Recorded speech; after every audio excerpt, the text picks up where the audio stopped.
c'est pas un privilège réservé aux jeunes mâles blancs qu'on fait à HEC de créer des boîtes, de faire des trucs. Alors si je peux me permettre de te donner un conseil, c'est oublie que t'as aucune chance, vas-y fonce. D'accord. Je serai à la voix de mes camarades pour vous faire passer le message.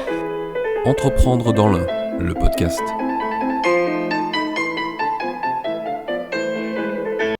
Bonjour à tous, bienvenue pour ce nouvel épisode du podcast Entreprendre dans l'Ain. Aujourd'hui, j'ai le plaisir de recevoir Alexandrine Studer. Oui, c'est ça. Alexandrine, bonjour. Bonjour Thomas. Est-ce que tu pourrais te présenter pour ceux qui nous suivent ? Oui, avec plaisir. Donc moi, c'est Alexandrine, je suis décoratrice d'intérieur. Je travaille depuis Jujurieux et donc dans l'Ain. Très bien. On va commencer un peu comme tout le monde. Est-ce que tu pourrais nous raconter ton parcours ? Oui. Alors pour le coup, j'ai un parcours qui a toujours été déco parce que j'ai fait mes études en déco d'intérieur, donc j'ai un bac +3. Et puis j'ai essayé différents métiers. J'ai travaillé en tant que cuisiniste.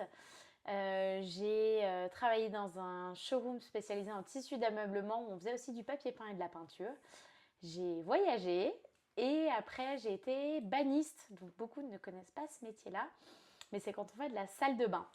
Et au cumul de toutes ces expériences, j'ai pu monter Estia après tout ça. Très bien, donc Estia, c'est ta société. Oui. C'est ton activité. Donc aujourd'hui, est-ce que tu es à ton compte et tu travailles à 100% en tant que décoratrice d'intérieur ? Eh bien, depuis début septembre, ça y est, je me suis lancée à 100%. Tu as sauté dans le grand bain. Oui, gros saut dans le vide. Ouais. Ouais, et ça fait du bien. Ça fait du bien. Ah, c'est génial ça comme réponse. C'est incroyable. Alors, on va être honnête, je vis pas encore de mon métier, mais au moins de pouvoir se dévouer à 100%, de mettre toute son énergie. Enfin, c'est pour moi, une entreprise, c'est quasiment comme faire grandir un enfant. Se dévouer à 100% et avoir le temps et l'énergie de faire grandir ce projet-là, c'est hyper épanouissant. Ok. Est-ce que c'est une idée que tu as eue il y a longtemps ou est-ce que c'est quelque chose qui a grandi ? Est-ce que c'est quelque chose qui est arrivé assez récemment ? Comment ça s'est construit chez toi ? Non, en fait, moi, depuis 12 jours, je disais, je ne montrerai pas mon entreprise parce que je veux faire que mon métier. Et je voulais faire que de la déco d'intérieur et je ne voulais pas me préoccuper de ce qu'il y avait autour de l'administratif, etc. Et en fait, au fur et à mesure du temps, je me suis rendu compte que j'étais trop créative, trop motrice et trop entière et engagée pour ne faire que de la déco et pour être salariée. Et que mon métier, j'avais une vision très précise de mon métier et de là où j'avais envie de l'emmener. Et que du coup, forcément, au bout d'un moment, ça impliquait de devenir indépendante. Donc c'est quelque chose qui s'est vraiment construit au fil du temps. Et aujourd'hui, je me verrais différemment. Enfin, je me verrais difficilement autrement que qu'indépendante. Ouais. Alors tu dis, ça s'est construit progressivement. Est-ce qu'il y avait des choses qui te freinaient dans le fait de dire « Ah oui, mais si je me mets à mon compte… Complet. Alors moi déjà, gros souci avec les chiffres, donc j'ai super peur de la compta. Ok. Et après, j'ai découvert la micro et je me suis rendu compte qu'avec un bon logiciel, ça se passait super bien. J'avais hyper peur de toute la partie administrative parce qu'en fait, on reste en France. Et en France, l'administratif, les impôts, l'URSSAF, faut pas souper, on n'a pas le droit à l'erreur. Il y a énormément de règles. Moi j'ai de la chance d'être dans un métier qui est moins réglementé que les autres, donc c'est déjà un peu plus cool. Mais en fait, à force de voir comment mes anciens patrons géraient leur boîte, je me suis rendu compte qu'il y avait des manières de gérer qui étaient assez cool et qu'en fait l'amour du métier prend le pas sur tous ces petits trucs qui sont un peu moins fun. C'est, oui, effectivement, souvent ça peut être un frein pour pas mal de monde, je pense, Ouais. L'idée de devoir gérer la compta et compagnie, quoi. Est-ce que tu parlais aussi de tout le côté administratif et tout ça, comment tu t'organises finalement pour bien gérer ton affaire alors ? Pour bien gérer, il y a déjà des dates à pas louper, notamment l'URSSAF, première des choses. Ça, voilà, tous les premiers du mois, ou si le premier ça tombe un week-end, tac, le lundi, ça c'est ma journée Ok. où je fais toute ma compta du mois, administratif. Comme ça, je sais que les 1, 2, 3 grand maximum, tout est bouclé et je m'en occupe plus, je m'enlève ça de la tête. Donc j'ai un rappel dans l'agenda. Ok. Et après, l'administratif, tout ce qui est facture, devis, relance. Voilà, j'essaye de faire au fur et à mesure. Et j'ai une grande to-do list sur un carnet que je rallonge chaque jour un peu plus. Je surligne au fur et à mesure. Et du coup, ça me permet de me libérer l'esprit parce que je sais que tout est écrit. Et le matin, quand j'arrive au bureau, voilà, j'ouvre mon carnet, je vois ce que j'ai sur ma to-do, je trie mes tâches importantes et celles qui peuvent attendre et ça me permet de clarifier. Ok. Après, on va être honnête, en micro, la compta et l'administratif, c'est clairement pas une grosse partie de notre job, quoi. Enfin, on est quand même, enfin, c'est quand même une forme d'entreprise qui est assez cool pour ça. Et il faut tout faire pour que la micro reste en France et qu'elle reste active parce que c'est du bonheur, quoi. C'est effectivement quelque chose, je pense, qui a permis à de nombreuses personnes de s'installer à leur compte. Ah, puis complètement, financièrement parlant, être en micro te procure pas les mêmes opportunités que d'être en société classique. Parce que du coup, dans une activité comme la mienne qui prend du temps à se lancer, à créer un roulement financier correct, en micro, on a l'assurance de se dire si on facture pas, on paye pas, quoi. On paye nos impôts en fonction de ce qu'on gagne. Donc on n'a pas le stress de se dire ok, j'arrive la fin du mois, j'ai pas facturé ce mois-ci, mais par contre il faut que je sorte beaucoup d'argent. Et ça permet, moi ça m'a permis de me lancer en étant à mi-temps au début. Et là aujourd'hui d'être à plein temps mais plus sereinement. C'est la question que j'allais te poser, cette période de transition. Donc toi, tu as réussi à... Alors, tu as négocié un mi-temps ou tu as trouvé un mi-temps et comment ça s'est passé? Non, j'ai eu une démarche un peu bizarre, mais ça me correspond. Quand j'ai monté ma boîte, je voulais pas du tout être dépendante de l'État et je voulais être sûre qu'à la fin du mois, je touche quelque chose pour payer mes courses. Et du coup, quand j'ai monté ma boîte, j'ai décidé de trouver un mi-temps pour compléter ma société parce que je savais qu'au début, j'aurais pas la charge de travail d'un plein temps sur mon entreprise.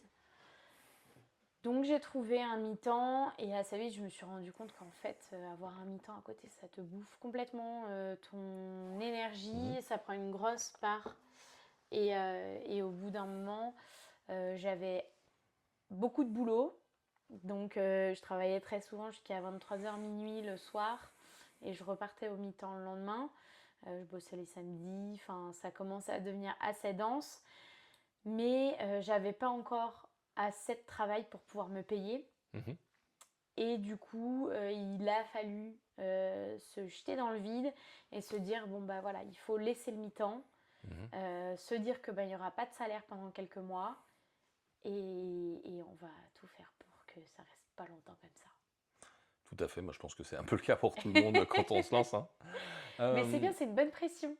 Oui, c'est souvent la pression qui fait qu'on fait plus de prospection. Ah ouais, carrément. En fait, ceux qui réussissent à ce moment-là, je pense, il y a la bascule entre ok, là maintenant j'ai plus le choix, il faut vraiment que je me lance dans la prospection, que j'aille chercher des clients. Ça nous libère du temps pour le faire parce que sûr. moi j'étais à un moment donné où je répondais à mes clients, je répondais à mes projets et j'avais pas 5 minutes de libre dans ma journée pour relancer, aller chercher autre chose, aller chercher plus de volume d'affaires et du coup c'est dommage parce que ça crée un beau creux de vague après quoi, parce qu'on n'a pas le temps nécessaire pour aller chercher ce fond de roulement. Tu mets le doigt sur un truc qui est assez important je pense dans les activités comme ça où on a un volume de travail qui va s'étaler sur plusieurs semaines. Je fais un peu le parallèle avec Yannick, que j'ai interviewé sur le dernier épisode, qui lui a fait de la désinsectisation, les nids de frelons, etc. Où lui, il a des demandes, il va peut-être en faire 2-3 dans la même journée. Oui. Après le boulot, il fait ça aussi le soir, en à côté. Lui, il n'a pas la question de je vais travailler pendant plusieurs semaines et puis quand ça s'arrête, si j'ai pas fait de prospection, en fait, j'ai le temps de prospection à ce moment-là. Donc ça veut dire que il faut arriver quand même à concilier les deux. Oui, exactement. Il faut se caler, voilà, des jours dans la semaine. Enfin, moi, au moins une fois par semaine, j'ai un temps de prospection où je vais dans des commerces, voir des commerçants, je passe des coups de fil, j'envoie des mails, je cherche des nouveaux contacts. Et minimum une fois par semaine, je sais que j'ai une demi-journée qui est dédiée à ça. Et c'est un truc en étant à mi-temps qui est compliqué à faire. Mhm. Et là, à plein temps, on a le temps. Surtout au début, quand on n'a pas beaucoup de clients, on a plus de temps pour ça. Oui, et c'est génial, Ouais. c'est génial. Est-ce que tu penses que par exemple une demi-journée pour l'instant c'est suffisant pour toi? Non, moi j'en fais plus. Ok. Tu t'es calé une demi-journée, mais finalement tu te retrouves à en faire plus en dehors de cette demi-journée? En fait, moi je suis un peu freestyle sur mon planning de la semaine. Mhm. Bon, j'ai mes rendez-vous qui sont calés et puis j'ajuste déjà en fonction de mon humeur parce que si je suis fatiguée et qu'il faut faire un plan technique, ça sert à rien parce que je vais faire des erreurs. Donc autant le faire le lendemain où je suis en pleine forme et bien concentrée et où ça va aller bien tout de suite. Mhm. Et faire autre chose de plus cool comme de la prospection le jour où je suis un peu plus fatiguée. Donc en fait j'ajuste mon planning de la semaine, mais je sais que je me cale minimum une demi-journée par semaine sur de la prospection. Ok. Souvent ça ressemble plus à 2 jours en ce moment. D'accord. Quand quand tu as décidé de passer du mi-temps à zéro, Oui, c'est une décision bon, pareil, que tu as mûrement réfléchi, enfin que tu avais quand même, tu as structuré un petit peu, tu as réfléchi, etc. Ça a été quoi ça a été quoi un petit peu l'émotion qui était là, la première qui arrivait dans ce moment-là? j'avais hâte et j'étais méga impatiente. Ok. Ça c'était vraiment... Après, chez moi il n'y a pas eu de peur parce que j'ai l'ultime chance d'être très bien entourée. Mhm. Et de vivre avec un compagnon qui est extraordinaire et qui financièrement assure nos arrières. Je l'aurais potentiellement pas vécu de la même manière si j'avais pas eu ce soutien énorme, quoi. Mhm. Et il y a eu un truc un peu incroyable quand j'ai annoncé autour de moi que je me lançais à plein temps. Il n'y a pas une seule personne qui m'a dit « T'es sûre ? C'est... » Tout le monde dit « C'est génial et tout. » Mhm. Et n'importe où je regardais, j'avais un soutien dingue. Et en fait, du coup, on se sent porté par l'espèce de folie du truc. Puis nous, on a hâte et ça bouillonne. Et on se dit « Ça y est, c'est le moment. » Et comme ça faisait longtemps que j'attendais ce moment où j'allais pouvoir passer à plein temps, c'était une belle concrétisation. Là, ça fait un mois que tu es... Ouais. Ouais. Ça y est. Ok. Ça serait quoi un petit peu le regard que tu portes sur le mois qui vient de se passer? J'ai l'impression que j'ai saisi plus, enfin en tous les cas j'ai engendré plus d'opportunités en un mois que depuis le début d'année parce que du coup on a toutes nos journées qui sont dispo, on peut rencontrer d'autres entrepreneurs. Là je sors du salon de l'habitat de Bourg-en-Bresse. Mhm. Cette année j'ai eu le temps de le préparer comme il faut, donc on a fait un stand qui était vraiment très chouette. D'ailleurs on a gagné le prix du stand coup de cœur du public. Donc ça s'est reflété aussi. On a eu le temps d'installer. En sortant du salon, je suis pas repartie sur les chapeaux de roue sur mon autre boulot. J'ai eu le temps de reposer un petit peu, recontacter les personnes que j'ai vues sur le salon. Et en fait, ça fait toute la différence, quoi. Je travaille plus sereinement, je travaille mieux. Ok. Donc un joli retour pour ce dernier mois. Tes clients doivent être contents aussi. Au final, c'est... J'avais fait exprès de faire une pause sur le mois de septembre pour rattraper tout l'administratif, la prospection, la com que j'avais en retard depuis le début d'année. Je voulais boucler tous mes projets avant de partir en vacances d'été et repartir là sur un mois full bureau, pas de projet, pour me remettre sur les rails et les projets reprennent demain.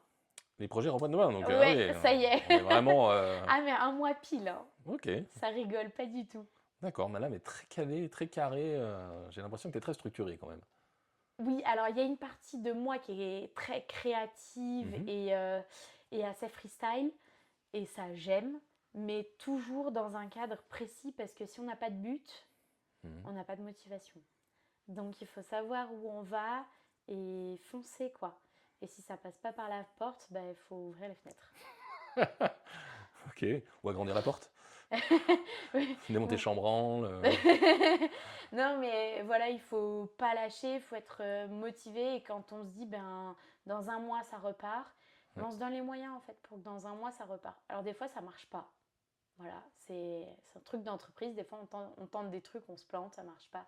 Ben, c'est pas grave, on retente d'autres choses jusqu'à ce que ça marche. Mhm. Et c'est là où la créativité prend le dessus. J'aime bien ce que tu viens de dire, on retente d'autres choses. Et je pense que c'est peut-être important de préciser que si on répète toujours les mêmes choses, souvent on obtient les mêmes résultats.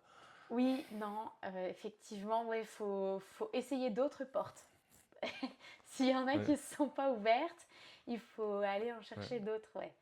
Quand tu dis que tu as des objectifs, est-ce que tu te mets des objectifs sur l'année? Est-ce que tu t'es dit, je veux que dans 1 an ce soit comme ça, dans 5 ans que ce soit comme ça? Est-ce que tu peux nous en dire un peu plus?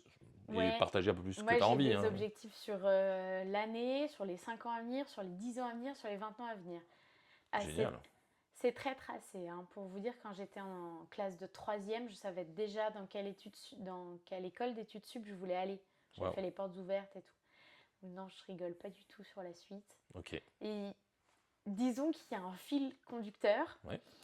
Après, ça peut être un peu fun autour, il peut y avoir plein de péripéties, mais le but est là et on y va. Moi, j'aimerais bien au moins commencer à me verser un demi-salaire d'ici juillet l'année prochaine. Mhm. Ça, c'est le gros objectif. Parce que bah, du coup, mon compagnon, il est super, hein, il est adorable, mais la charge du foyer ne va pas peser sur lui ces 20 prochaines années. Mhm. Et moi, je veux être indépendante et pouvoir répondre à mes propres besoins toute seule. Mhm. On ne sait pas ce qui peut arriver demain. Donc, il faut être autonome. Et puis, c'est une fierté aussi Bien sûr. d'être indépendant, de gagner son propre argent et de le mériter fortement. Donc, ça, c'est cool. À terme, à 2 ans, j'aimerais bien être complètement autonome et me verser au moins un SMIC complet. Mhm. Ça, ce serait vraiment chouette. Et dans les 5-6 ans à venir, voilà, vraiment avoir un bon roulement, être confortable, pouvoir nourrir mes projets personnels et potentiellement, pourquoi pas, moi j'adore transmettre. Donc là, je prends déjà des stagiaires de temps en temps Ok. et j'aimerais bien dans quelques années, si financièrement l'entreprise le permet, pouvoir prendre des alternants. Ok. Ce serait cool, je sais que c'est hyper demandé. Ouais. J'ai beaucoup de demandes là-dessus. Mhm. Et c'est un plaisir pour moi d'apprendre mon métier à des jeunes. Est-ce que même enseigner, c'est que... J'adorerais. Ah, Vraiment, et j'ai commencé à mettre le pied dans certaines écoles, tu vois, en étant ouais, ouais. un jury diplôme, des choses comme ça. Mhm. Et enseigner, ouais, ça me plairait parce que quand j'étais à l'école, Mhm. j'ai trouvé qu'on a manqué de certaines choses, qu'on a Mhm. manqué d'informations, qu'on nous a mis un peu de poudre aux yeux sur le métier. Et du coup, quand je suis arrivée dans le monde du travail, il y a eu une belle différence entre ce qu'on nous a appris et montré à l'école et la vraie réalité du métier. Et il m'a manqué plein de clés pour être à l'aise et beaucoup plus performante tout de suite en Mhm. arrivant sur le monde du travail. Ok. Et ça me ferait plaisir de Quel type de transmettre ça. clé, par exemple, t'aurais aimé avoir? Est-ce que tu en as une ou deux que tu pourrais partager comme ça, pour donner un exemple? Ouais, déjà techniquement, je trouve qu'on était trop faible. Parce que Ok. oui, on parle d'éco d'intérieur, mais quand on parle d'éco, il faut aussi qu'on ait des notions de carrelage, de plomberie, de placo. En fait, ça fait partie du lot. Enfin, un boulanger ne peut pas ouvrir sa boulangerie sans savoir faire de la pâtisserie. Nous, c'est pareil. Mhm. Donc, on a manqué de ça. On a manqué de notions par rapport à l'entrepreneuriat aussi. Ok. Parce que la déco d'intérieur et l'archi d'intérieur, c'est un milieu où beaucoup de personnes montent leur Mhm. petite structure, où ça bosse de chez soi. Et du coup, c'est hyper compliqué de trouver des postes en sortant. Et on est à allez, 70% voués à monter notre boîte quand on sort. Mhm. Et on avait très très peu de notions de ça, quoi. Et j'ai trouvé ça dommage.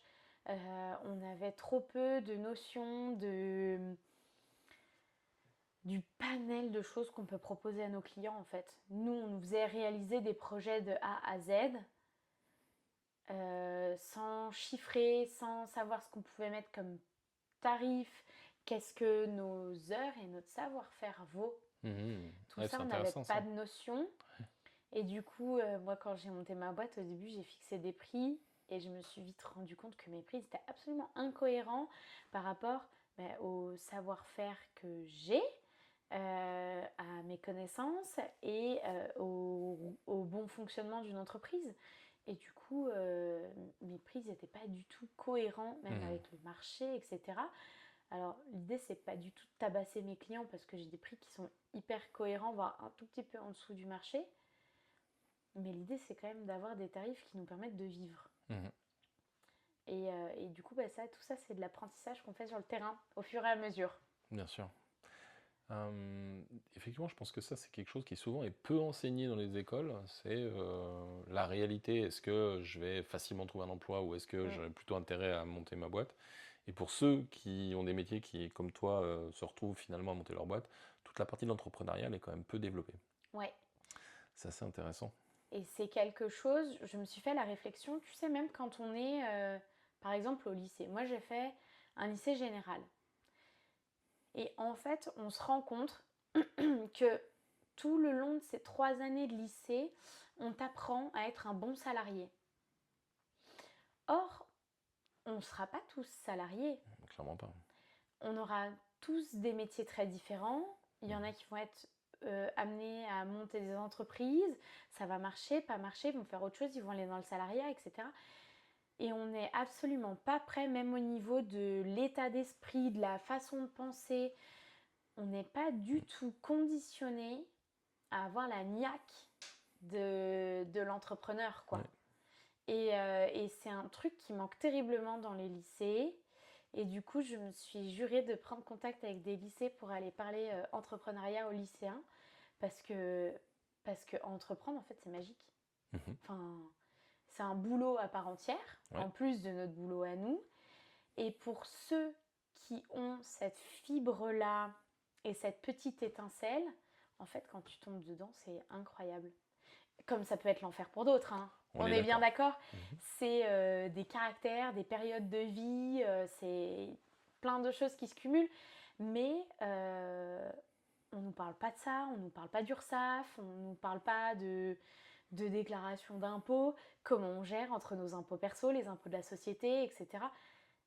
Et puis alors moi qui ne suis pas du tout là-dedans, c'était si flou pour moi. Et il y a des trucs qui le sont encore, hein, et que j'apprends même après 2 ans et demi d'entrepreneuriat.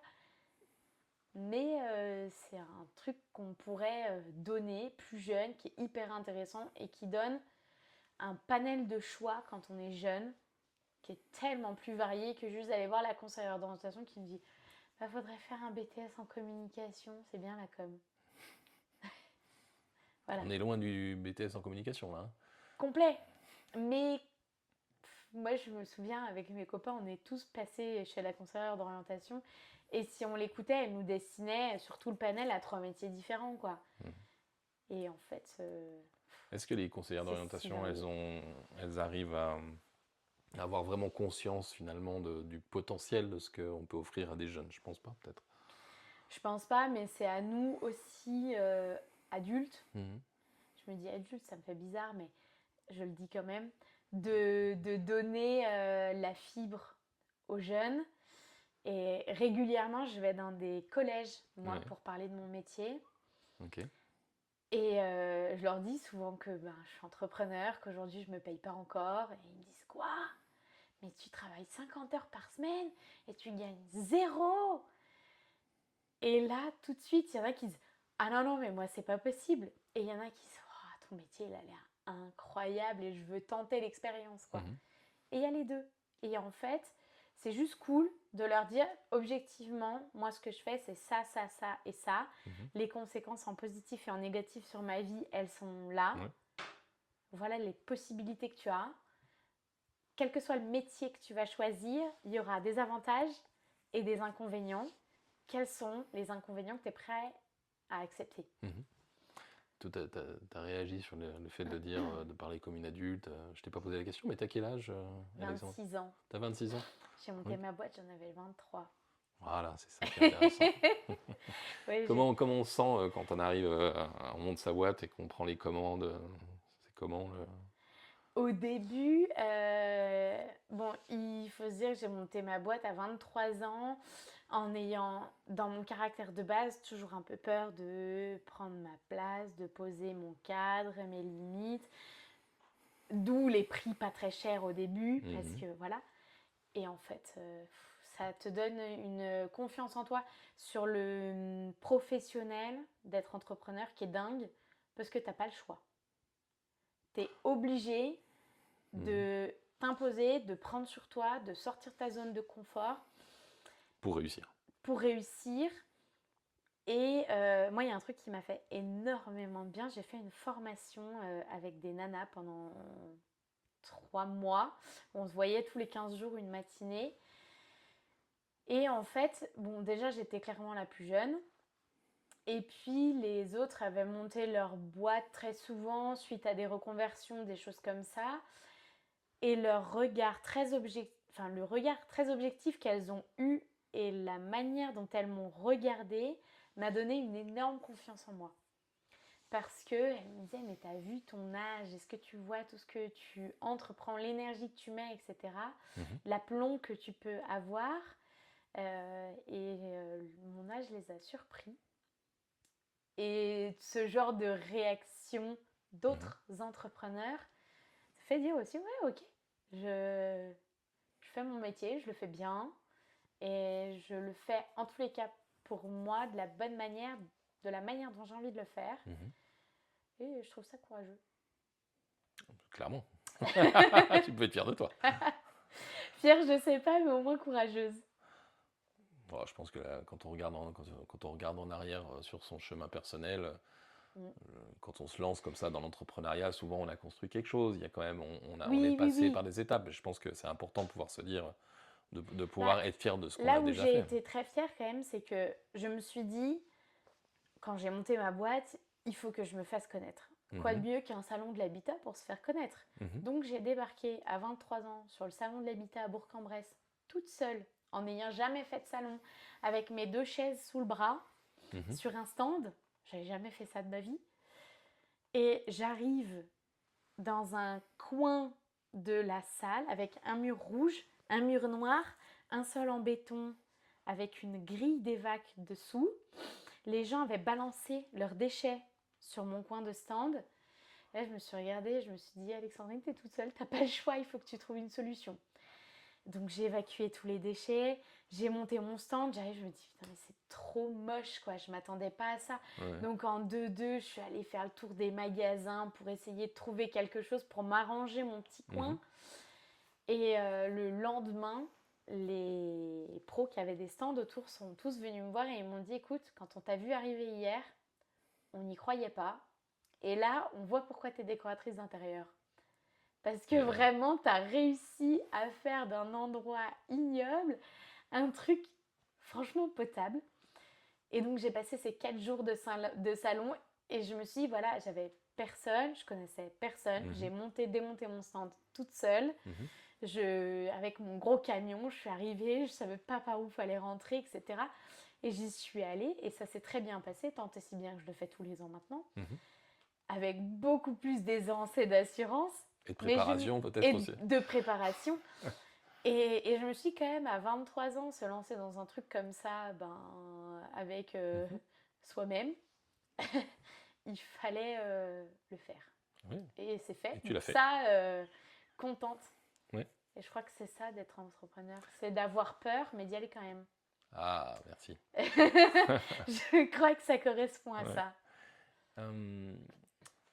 Ça serait quoi la chose pour l'instant? Parce que finalement, voilà, tu as peu de recul encore sur tout ça, mais ça serait quoi justement peut-être l'événement ou ce que tu as pu faire qui t'amène le plus de satisfaction Au-delà de, on t'a déjà parlé un petit peu du stand, mais est-ce qu'il y a quelque Ouais. chose d'autre en général, de manière plus large, dans cette aventure Bah déjà, enfin, c'est un métier, la déco d'intérieur, où c'est vraiment compliqué de s'installer. Mhm. Il faut compter sur les expériences que j'ai en retour d'autres collègues.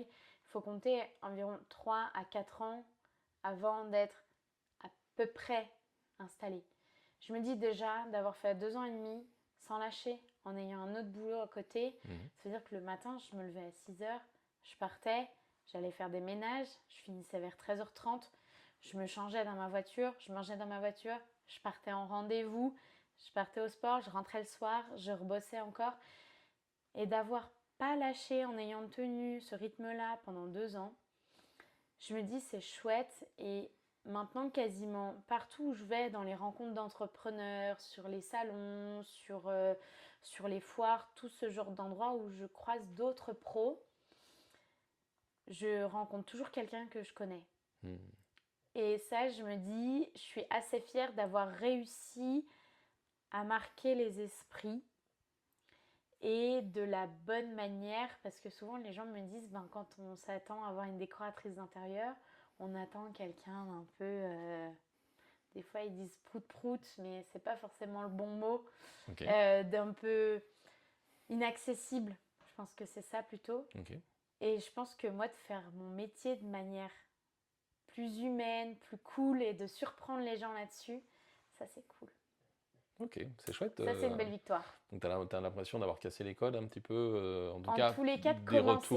retours de tes clients, quoi, En enfin, tous de les tes cas, de contacts. commencer à casser les codes. Ouais. De montrer que faire appel à de la déco d'intérieur, c'est hyper important si on a envie de prendre soin de sa maison. C'est Mhm. pas tout le monde et c'est ok. Que c'est pas si cher que ça. Mhm. Bon, ma première prestation, elle est à 110 euros. Donc c'est quand même abordable Ouais. pour la majeure partie des gens. Qu'il y a une histoire. Alors, je bosse avec les pros et les particuliers. Mhm. Donc il y a une histoire derrière chaque entrepreneur qui ouvre un local ou qui a un local, que ce soit des restaurateurs, des industriels. Il y a une histoire à raconter. Dans chaque maison, il y a des histoires, il y a une âme dans tous les lieux. Et d'arriver à la faire ressortir et à l'écrire dans l'espace, ça c'est un truc qui est hyper chouette et qui a vraiment à prendre en considération, quoi. Mhm. C'est intéressant parce que finalement, c'est vrai que tu mentionnes 110 euros pour un premier prix de prestation. J'aurais même pas dit, enfin, j'aurais jamais imaginé ça, donc je trouve ça hyper chouette. Donc ça me donne, je me dis, tiens, bah, peut-être que ça vaudra le coup que je t'appelle à l'occasion pour venir discuter de mon environnement. Et qu'est-ce que tu aurais envie de laisser aujourd'hui? Tu travailles que sur le département ou un peu autour Je travaille avec 98% sur le Ok. département. Et après, il m'arrive d'aller plus loin. Mhm. Mais là, c'est par contact, par bouche à oreille. Ok. Des gens pour qui j'ai travaillé, qui ont une maison secondaire ou qui ont un frère, une sœur qui fait construire. Et du coup, là, on travaille plutôt en visio. Ok. Voilà. Qu'est-ce que tu aurais envie de laisser un petit peu comme trace finalement? Parce que si tu es donc plutôt sur le département, bah, comme tu le dis, hein, les gens commencent à te reconnaître et tout. Ça serait quoi la trace que tu aurais envie de laisser, l'image peut-être dans... Voilà, on parlait tout à l'heure des 20 ans, Ouais. des 10 ans. Qu'est-ce que tu aimerais laisser? Moi, j'aimerais laisser le côté humain et le côté hyper profond que peut avoir la décoration d'intérieur. On s'attend à quelque chose de superficiel. Et comme je disais tout à l'heure, on est dans un département où il y a un patrimoine magnifique, qui est souvent ou parfois pas vraiment mis en valeur. Tout le monde a une histoire, l'histoire d'une maison, d'un lieu où on va travailler, où on va se restaurer, où on va passer un bon moment. Et en fait, c'est toutes des choses qu'on raconte pas, mais qui peuvent se sentir dans l'espace. Et des fois, il y a des histoires qui sont juste incroyables et c'est trop beau de pouvoir participer à ça, quoi. Typiquement, j'ai des clients qui ont vécu un drame dans leur maison et ils ne voulaient pas changer de maison parce qu'ils adorent cette maison, parce que la vue est incroyable, mais ils avaient ce truc un petit peu compliqué Comment on fait pour garder cette maison tout en, pas en oubliant, mais en écrivant une nouvelle page du livre? Ben, on redécore, on redonne une nouvelle âme, un nouveau souffle à l'espace. J'ai des clients qui vendent leur maison pour arriver à monter leur business de restauration. Si ça, c'est pas un engagement de dingue, on peut que être à la hauteur et raconter cette histoire-là dans leur futur restaurant en fait. Et il faut que toutes les personnes qui vont venir manger, je veux qu'ils soient bien dans ce lieu-là. Que oui, il y ait l'assiette, mais que le lieu, il raconte l'histoire de deux entrepreneurs qui sont tellement engagés et tellement voués à leur cause, qui vendent leur maison pour monter leur business. Et ça, c'est des histoires de dingue. Et c'est des choses qui méritent d'être mises en valeur et d'être racontées à travers l'espace, quoi. C'est une très belle manière de présenter ton travail, en fait. Ben, Que tu racontes une histoire, tu racontes leur histoire. C'est hyper important. Ouais. C'est hyper important. Tu as des gens qui écrivent des livres pour raconter des histoires. Il y en a qui chantent des chansons. Et ben moi, je mets de la couleur sur les murs, quoi. Ok. C'est ma manière à moi. Et ben justement, est-ce que parce que j'ai pas posé cette question au début de l'entretien. Comment tu présenterais ton travail un peu plus en détail? Parce que finalement, on se dit décoratrice d'intérieur, bon bah c'est quelqu'un qui va dire il faut accrocher un tableau, quoi. Ouais. Voilà, c'est ça? Oui, oui. De manière très résumée, c'est ça. En gros, moi, j'accompagne les pros et les particuliers à redonner vie, à redonner une âme à des lieux qui n'en ont plus ou qui ont besoin de la retrouver. Je peux accompagner avec des conseils déco. Je peux accompagner également en magasin pour ceux qui ont un peu de mal à choisir leur carrelage, leurs meubles, le papier peint, la peinture. Je peux accompagner en magasin. Je peux faire des visuels 3D aussi parce qu'il y en a qui ont du mal à se projeter. L'idée, c'est vraiment de se dire, mes clients se lancent dans un projet, ils ne sont pas tout seuls. Parce qu'au-delà de mon métier, j'ai le carnet d'adresses qui va aussi avec derrière. On sait tous qu'aujourd'hui, il y a du bon et du mauvais partout. Et dans le bâtiment souffre d'une mauvaise réputation, alors qu'il y a plein d'artisans, c'est des orfèvres, ils sont incroyables. Et du coup, c'est important pour moi aussi de les mettre en valeur et de pouvoir donner des contacts de confiance à mes clients après pour la réalisation des travaux.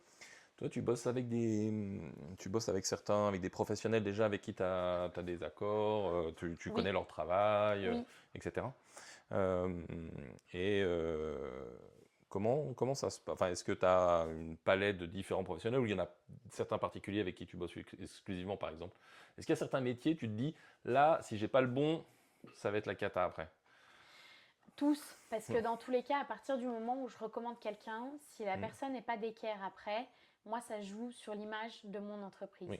Et on sait tous très bien qu'en tant qu'entrepreneur, une bonne réputation, c'est très très long à construire. Et une mauvaise réputation, ça se fait en un claquement de doigts.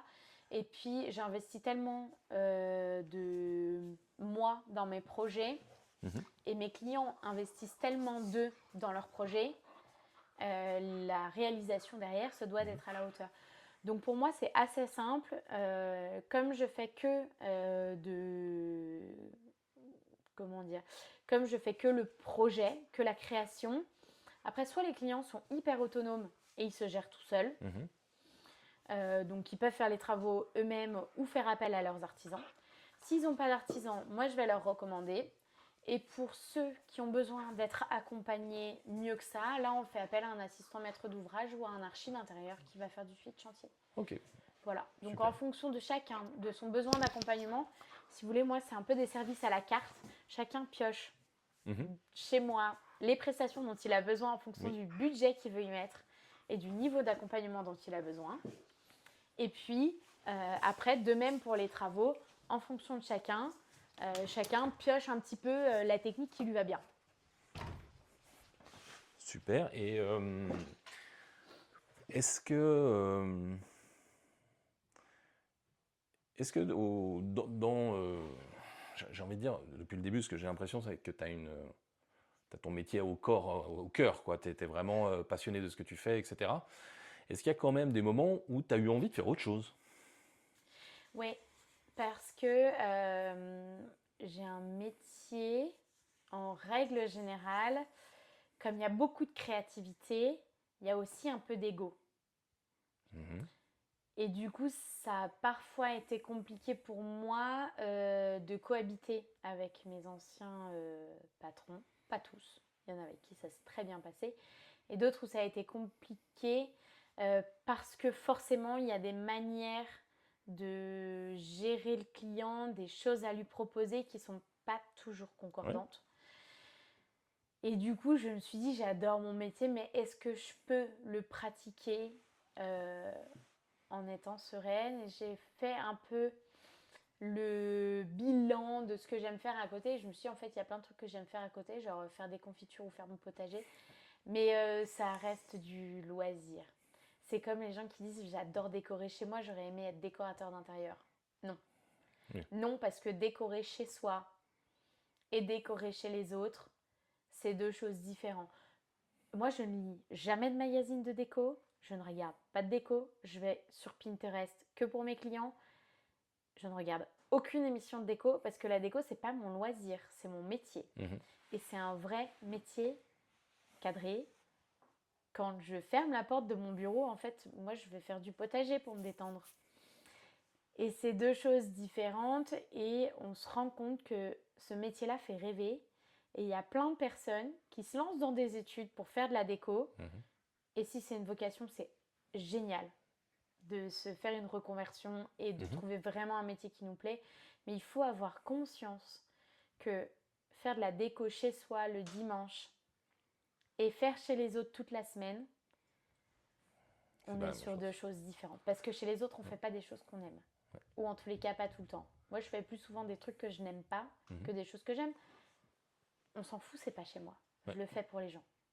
C'est très intéressant ce que tu dis. Je pense qu'il y a beaucoup de gens qui mélangent effectivement les deux. Mais je pense que c'est pareil dans tous Dans les beaucoup de métiers, hein. complètement, C'est complètement. comme quelqu'un qui J'aime aime bien... cuisiner, ah bah je vais devenir restaurateur. Voilà, alors que nous, quand on est restaurateur, il y a des normes d'hygiène, il y a des choses qui sont hyper techniques, précises. Voilà, et puis il faut avoir conscience qu'on adore cuisiner chez nous le soir. Est-ce qu'on veut le faire toute la journée, en coupure, dans des grands volumes? Exactement, avec tout ce qui va avec, il faut avoir conscience. Mhm. Et en déco, c'est d'autant plus vrai qu'il y a le côté subjectif qui rentre en ligne de compte. Mhm. Et comment dire, faire quelque chose qu'on aime, c'est facile. Faire quelque chose qu'on n'aime pas, c'est là que le métier prend le dessus. Oui, bon. Parce que parfois les choix des clients ne sont pas les nôtres. Clairement pas. Et en fait, moi, quand je vais chez des clients, je suis le prolongement de leur cerveau. Oui. Ce que moi, Alexandrine, je pense, on n'en a rien à faire. Ce que mes clients veulent, c'est ça que je vais interpréter, que je vais retranscrire dans l'espace. Et des fois, je me régale parce que je fais des trucs que j'adore et qui me plaisent. Mais honnêtement, c'est même pas 50% du temps. Mais ça me rend heureuse de faire des trucs que j'aime pas parce que mes clients sont contents. Eh ben écoute, je trouve que c'est une très belle phrase pour nous approcher de la fin de cet entretien. Est-ce qu'il y aurait une dernière chose que tu auras envie de laisser pour les gens qui nous regardent, un dernier message que tu pourrais leur laisser? Si vous avez des projets réno, travaux, déco, n'hésitez pas à faire appel à des professionnels parce que oui, c'est un budget, mais c'est un investissement qui est hyper important parce qu'on construit le projet, on le conçoit, on le réfléchit et du coup, il n'y a pas de « les travaux sont finis ». Mais alors franchement, si j'avais su ça, je n'aurais pas fait comme ça, quoi. Et au final, on refait dans 5 ans et du coup, c'est... Enfin, l'investissement que vous auriez mis dans un pro au départ du projet, il aurait été rentabilisé sur les erreurs qui n'auraient pas été commises par la suite. Donc, quel que soit le pro, si vous en avez la possibilité, si vous avez le moindre doute, faites-vous accompagner. Il y en a plein, même des archis d'intérieur qui ont des prestats qui sont hyper accessibles. Moi, notamment, toutes mes prestats sont disponibles en bons cadeaux. Cadeau de crémaillère, cadeau de Noël, faites-vous offrir ça, c'est génial, c'est un cadeau qui est utile. Ouais. Voilà. Alexandrine, merci pour cet entretien. Bah, merci à toi, Et c'était chouette. à nos auditeurs, eh ben, écoutez, on se retrouve la prochaine fois pour le prochain épisode d'Entreprendre dans l'Ain. Bonne journée.